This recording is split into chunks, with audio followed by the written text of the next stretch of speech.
Hey YouTube viewers, author Johnny Fontaine, Wild Embrace, a short story collection. Make sure you get it on Amazon or Kindle right now. So, I've been asked, where did I come up with that title, Wild Embrace? Well, obviously that was published back in 2024. It was based on a short story collection that I shopped and worked out over a number of years in film director Francis Ford Coppola's online creative community, zoetrope.com, back around the years 99, early 2000. So that's the Wild West of the internet back then. But the title Wild Embrace that sits over the short story collection actually came about from a creative vision I had going back a couple of years prior to all of that, in the summer of 1998, where I was the creative force of nature and the editor of Wild Embrace, which was a literary newsletter, actually, an e-zine, multiple pages, kind of a semi-regular cast of literary rascallions and rogues that would contribute writing. And we had short fiction in here, we had poetry, we had erotica, we had a monthly column for me as the editor called The Editor's Rage. Always hot topics there. We had film review, music review, we had short stories, short fiction. We had a piece called The Gender Mirror, where a man and a woman writer would take the same topic and just, bounce away on it. And, very, very interesting stuff. So we had artwork in here and these issues as well. And it was a fascinating creative venture. I would self-publish it myself. I worked for the Broadway series here in Louisville at the time. My editors were super cool. My bosses there, they let me stay in the building after hours, use the computer to lay it all out on Word. Learned a lot of graphic arts back then, a lot of layout work, self-taught. And then they let me provide the paper. They gave me the toner. I could use their copiers. I printed about 300 copies per issue, about a year, from July 98 to July 99. Self-published half a dozen issues, 6 issues total. And I had about half a dozen spots here in the city of Louisville where I dropped those copies off for free. And they all went like hotcakes. And it was just a fascinating venture. So that's where Wild Embrace actually started seeds in the ground from that literary newsletter. And it grew from there. Now, stay tuned. I'm going to Easter egg some of that content, those original Wild Embrace e-zine issues, into the MaximusHeart.com website eventually on the Wild Embrace page and the Wild Embrace bonus content area, so keep on the lookout for that. So enjoy today's episode with co-hosts Jamo and Gemma. They are going to deep dive one of my favorite short stories that I've ever written, called The Bitter Ends, here on the Wild Embrace podcast series.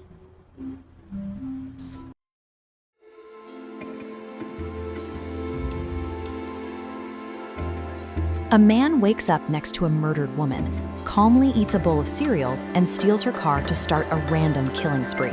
He just spent 25 years in prison for murdering his own parents, and that steel cage completely stripped away his last shred of empathy. Wandering into the suburbs, he breaks into a house and beats an elderly widow to death with a crystal vase, simply because she asked what he was doing. Later, he slips into a school stairwell, wiping his gun with a silk tie, when a 6-year-old boy spots him, points a finger in, and says, "Pow, you're dead." Bizarrely, the killer just lets the child walk away. Instead, he robs a bank, gleefully shooting the guard in the knees and grabbing a bag of cash while mocking the terrified victims. But stepping onto the sidewalk, his luck completely runs out. Facing a wall of armed police, he hesitates for a split second, and an officer unloads a shotgun directly into his stomach. Bleeding out on the pavement, he cries for the very mother he murdered as a dark, bitter irony washes over him. It's his 45th birthday, and that little boy's playful finger gun wasn't just a child's game. It was a literal prophecy. Welcome back to the Maximus Heart Podcast, everybody. I just want to kick things off right away by warmly thanking you, our listeners, for fiercely embracing the previous streams of this brand new series we have going on YouTube. Oh yeah, the response has been incredible. It really has been. I mean, we're focusing entirely on Johnny Fontaine's amazing short story collection, Wild Embrace, and I am your co-host, Jamo. And I'm Gemma, jumping in here. I just want to give a huge shout out to the returning YouTube viewers who caught the recent deep dives of other stories in Wild Embrace. Yeah, thanks for coming back. Exactly. And also a warm welcome to anyone joining from other Maximus Heart podcast series that highlight Fontaine's other works. Like, I know a lot of you might be crossing over from our streams on Turn the Page and Eden Non Grata. Oh, for sure. And just a quick reminder, those books are available right now on Amazon and Kindle if you haven't grabbed them yet. Right, definitely check those out. But Gemma, I have to remind you, and really remind you, the listener as well, of the intense stakes these short stories bring to the readers of Wild Embrace. Oh, absolutely. The stakes are completely different here. They really are. I mean, the reader gets to call shotgun on a very bumpy road trip across the American psyche. Yeah, I love that. Bumpy is probably an understatement, but there is definitely this mutual love we have for Fontaine's living fierce style of writing, right? 100%. And for you listening, you definitely need to check out the maximusheart.com website and take a spin on the Wild Embrace page. Because, well, author Johnny Fontaine is actually going to be curating additional stories and content with that specific Wild Embrace DNA very soon. Wait, seriously? Yeah, really soon. That is incredibly bomb. I mean, wow. So he's curating an entire experience then? Yeah, the whole thing. That's just wild. We're talking, what, like private YouTube feeds, deep dive briefings, Easter egg content, and I think some exclusive author Q&A sessions too, right? Exactly, all of that. It's going to be a really massive expansion. But for right now, I think we need to seamlessly transition to our actual deep dive today. Yeah, let's get into it. It is time to break down the next short story in Fontaine's collection, The Bitter Ends. And I just have to issue a stark warning to you right now. Send the kiddos out of the room. This one is unapologetically raw. It is. It really, really is. Before we even dissect the story itself, we sort of have to look at the author's note at the very beginning. Right, to get that context. Exactly. Fontaine details how these stories were originally penned and, workshopped in Francis Ford Coppola's online creative community, zoetrope.com, back in 2004. Yeah, and the genesis of them actually spans from like 1999 to 2002. Right. And it's wild to think about that timeline, especially considering Fontaine is currently culling 40 years of handwritten journals for a memoir called Glorious Ruins, a memoir of Maximus Heart, and he's also finishing a 5-book spy and thriller series that kicks off with Turn the Page. He's incredibly busy now, which kind of makes you wonder, why publish these raw, older stories today? Yeah, exactly. And he mentions that the publication of this collection was actually spurred by a UK friend and mentor of his, George Stoimanoff. Right, George sort of pushed him to get these out there. Yeah. And Fontaine has this stated goal in the intro. It's a fiercely intentional wish that the disruptive honesty and scandalous freedom of the stories elicit a real reaction. A disruptive honesty. Right. He literally wants the reader to chase wild within your own heart and just embrace whatever they find. He's not looking for you to politely nod along. Okay, let's unpack this. Because I like to think of Fontaine's writing process here as basically a time capsule, right? It's been buried since the early 2000s, and it's only now just detonating for us. That's a really good way to put it. But Gemma, if an author explicitly states right up front that their work is meant to be disruptively honest, does that give us, the readers, permission to judge the protagonist's actions differently? Like, knowing it's an exercise in raw boundary pushing. I mean, I think that scandalous freedom he mentions is immediately apparent in the very first shocking sentence of The Bitter Ends. It kind of forces you to drop your normal judgments and just plunges you directly into the narrative. It really does. So let's just get into the plot, because the unnamed protagonist wakes up to this thought, and the thought is fate will catch up, like a CNN headline crawl with breaking news. Just a completely detached way to wake up. Completely detached. And then he realizes he is waking up next to a naked dead woman with a bullet hole right in her forehead. Yeah, and the panic you would expect is just, it's not there. Not at all. He doesn't even remember where he is. He's guessing, like maybe St. Louis or Indianapolis. And then he just casually puts on his clothes, finds his gun, and eats a bowl of Cap'n Crunch. Right, the cereal. I mean, he eats cereal next to a dead body. Yeah. Then he steals her dope and her Lincoln. It's the apathy that's so jarring, and I think we really have to zero in on the historical and societal anchors the protagonist mentions right after this. Yeah, he makes a lot of observations once he leaves. Exactly. He mentions that America is at war, that Walter Cronkite is dead, and he says he can smell the bitter ends in the air. Walter Cronkite being dead is such a specific thing to fixate on. Right, because his personal apathy perfectly mirrors this broader societal decay. It's like the death of trusted authority. And then he starts dropping pieces of his backstory. The backstory is heavy. Extremely. He mentions killing his parents, serving 25 years in prison, missing half his teeth, and his rationalizations for the violence are just totally absurd. Yeah, he names his redheaded sister, or the fact that America lost in Vietnam, or that the Kennedys kept dying. Putting personal weird grievances on the exact same level as massive national tragedies. Here's where it gets really interesting, though. Because I sort of look at this guy like a glitching NPC in a video game. Oh, a glitching NPC. Yeah, like he is entirely disconnected from the actual moral weight of reality. The juxtaposition of eating a childhood cereal like Cap'n Crunch immediately after realizing he committed a murder. It's just so jarring. It really is. So I have to ask Gemma, is he truly disconnected from reality? Or is this extreme apathy a coping mechanism for the 25 years the courts supposedly took from him? Well, the text actually addresses that. He claims at one point, I became the place I was put in long enough. He became the prison. Exactly. That institutionalization seamlessly sets up his next horrific act. It's a life driven entirely by random impulse now, because the structure of the prison is gone. Right, because he abandons the stolen Lincoln almost immediately. He just leaves it with some squeegee man. Yeah. And then he randomly walks up to this spacious brick Tudor home. A Tudor home, the ultimate symbol of established safety. Exactly. And he walks in and confronts this statuesque elderly woman. And Gemma, he just punches her, and then he starts laughing. It's awful. It's sickening. Yeah. Because he laughs because he remembers his mother beating him to the sound of Frank Sinatra.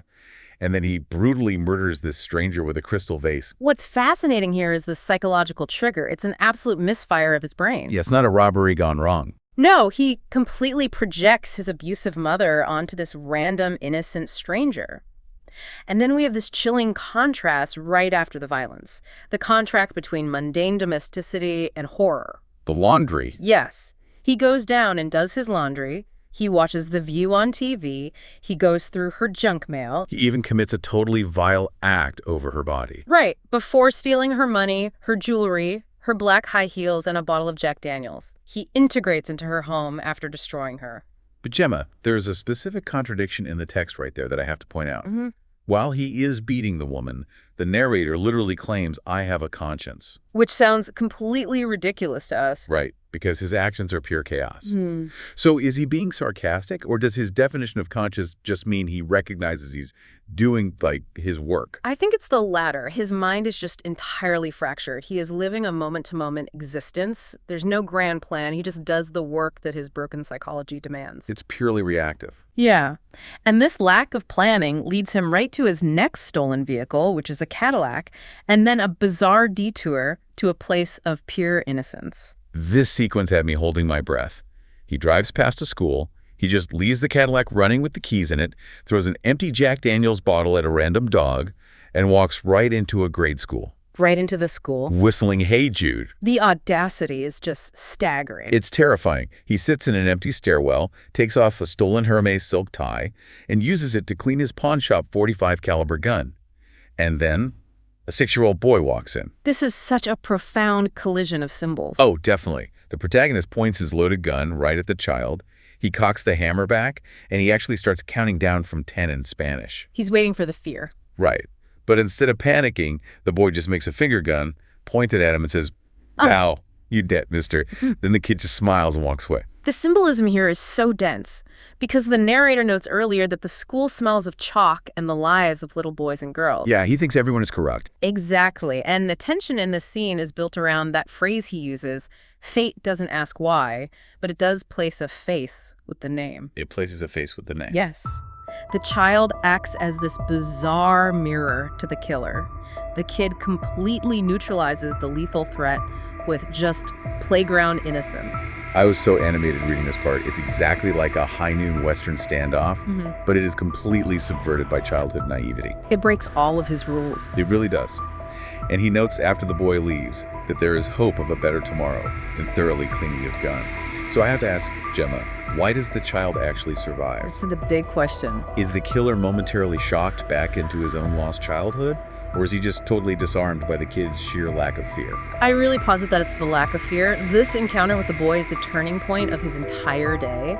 His power relies on terror. If there's no terror, he doesn't exist. So the kid essentially breaks his reality. Exactly. He spares the child, but he immediately decides to seek a final, chaotic confrontation to prove he still has power.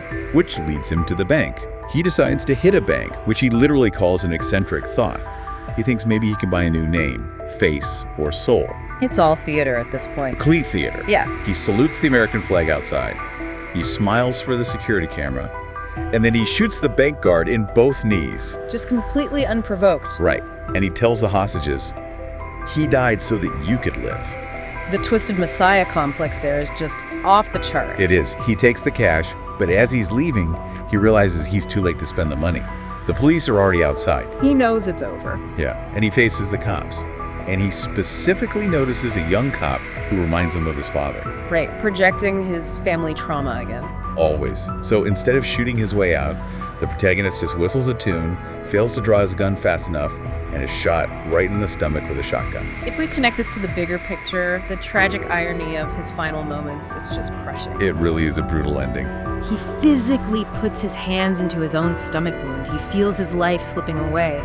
And in that moment of ultimate vulnerability, he screams for the very mother he murdered in effigy earlier that day. He screams for his mother. Yes. And then he realizes it is his 45th birthday. Wow. And the sound of an approaching siren finally reminds him of his own name, a name that, is never actually revealed to the reader. So what does this all mean? I mean, going back to that opening line about the CNN ticker coming true, fate finally caught up to him. It absolutely But he did. calls himself invisible earlier, right? Like a pawn on a chessboard. So was this entire horrific rampage just a twisted, doomed attempt to blow out the candles on his 45th birthday and just finally be seen by society? I think he demanded to be seen, yes.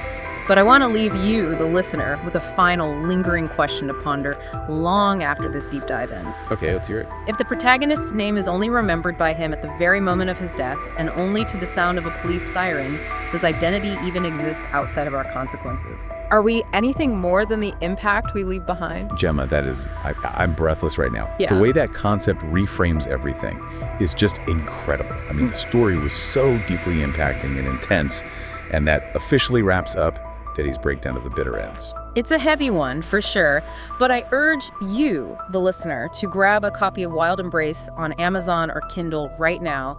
You really need to read ahead so you are perfectly ready for what's coming next. Yes, read ahead. Because our next deep dive is going to be a breakdown of the next story in the collection, Alabama Rain. And emphatically, remember to go to the MaximusHeart.com website for more exclusive content on Wild Embrace. Absolutely, go check out the fight. What? Well, thank you everyone for joining us. We warmly invite you all to come back for more deep dives on this series and others on the Maximus Heart Podcast series. See you next time. In 2023, author Johnny Fontaine released a short story collection titled Wild Embrace. These pieces emerged from over 40 years of personal journals and a stint workshopping in the zoetrope creative community during the early 2000s. Fontaine prefaces the collection with a specific challenge. He writes that he intends to use scandalous freedom to provoke a reaction in his readers. He suggests that by leaning into this reaction, readers might find a way to chase the wild within their own stories, embracing whatever uncomfortable truths they find there as a part of themselves. This philosophical framework sets a high bar for the reader. It promises an experience of disruptive honesty before immediately plunging the narrative into total darkness. Fate will catch up, like a CNN headline crawl with breaking news.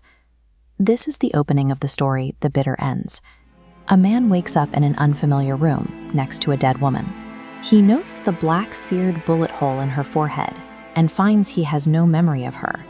He moves with a chilling lack of urgency.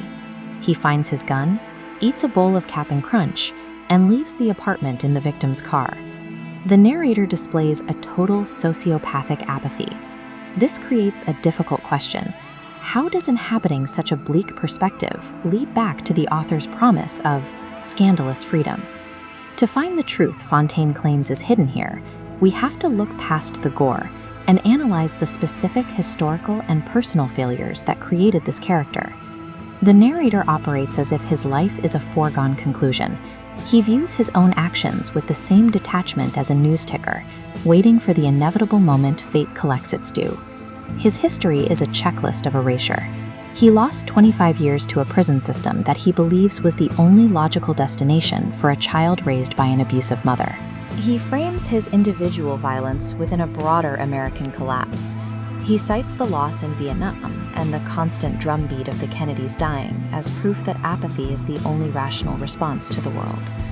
When combined, these personal and societal failures function as a machine for alienation. They strip away his moral compass until his conscience line hits zero. He has become a mirror of the institutions that held him, hard, silent, and entirely invisible to the people he passes on the street. His drift through St. Louis is aimless. He abandons his stolen car, follows a mailman, and chooses a random brick Tudor house to invade. When the elderly woman inside questions him, he reacts with a familiar, practiced brutality. He beats her and shatters a crystal vase against her skull. During the murder, he laughs. The violence triggers a sensory memory of his mother beating him to the sound of Frank Sinatra records. He justifies the horror with a simple observation: nobody smiles back at him anyway. If he cannot be seen as a human being, he is content to be seen as a source of terror. He lingers in the house, doing laundry and masturbating over the body. He has completely inhabited a space where human connection is replaced by a series of physical impulses. The narrator steals a second car and wanders into a grade school. He sits in a stairwell, taking his gun apart and cleaning it with a stolen Hermes silk tie. When a 6-year-old boy enters the stairwell, the narrator points the gun at his head and begins a countdown in Spanish. He waits for the child to scream or wet his pants. The child does neither.